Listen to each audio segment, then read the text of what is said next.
As an NDIS provider and working in this industry, working with other providers and scaling my own business, I noticed a huge gap in tracking how our participants are going and ensuring that there is clear client coordination. So I developed a role in my company, and I'm going to tell you exactly what this role entails and why every support worker company should have this role in their business, and I'm going to tell you exactly why they don't.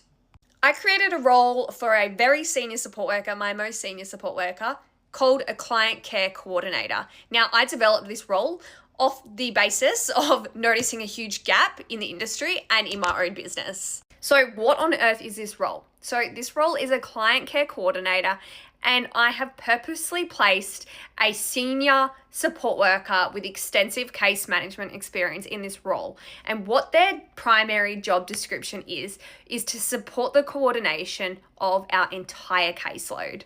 So what does this client care coordinator do exactly? Let me tell you. It is essentially a second pair of eyes in my company, and she overlooks our entire caseload. And that means looking at care signals, reading progress notes every single day. It means developing resources and about me profiles for all of our participants, attending stakeholder meetings, organizing stakeholder meetings, and when there is an incident, she will flag it to me and flag support coordinators and flag stakeholders.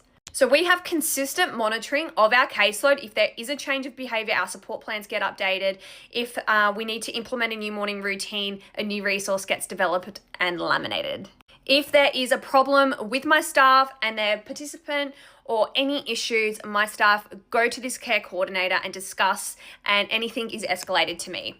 Having this role in my business ensures that all of my participants are being monitored extremely closely. They are not forgotten about. And what I see so frequently in NDIS businesses that scale too quickly is that the director, the business owner, has so many job titles, has so many responsibilities, and they are not participant focused. So the participants aren't the focus and they are not going to be achieving their goals. No one's monitoring the incident reporting. No one's monitoring their behaviors of concern, and they truly aren't making the progress. And a lot of it falls onto the support workers, who are also unsupported most of the time. By having this client care coordinator, we have clear documentation for handovers, for buddy shifts, and we are working extremely closely with stakeholders, OTs, speechies, support coordinators, school teachers, to make sure that we are all collaborating so our participants can build their life skills and make as much progress as possible. Without this role, participants get forgotten, goals get forgotten, and a lot of the workload ends up on the support workers, which is beyond their scope. I am so in tune with all of our participants, and if there is ever an incident or a behavior concern, I can see it immediately on our scheduling system. However, every Friday I get a very thorough handover, and there is a very in-depth discussion about our caseload, about how everyone's going. We jump into stakeholder meetings, and it is the most fulfilling thing. And I have been able to see so much change in our participants by developing this role in my company, and the amount of positive feedback from our families and extra support they feel. Like, this is what we're made to do.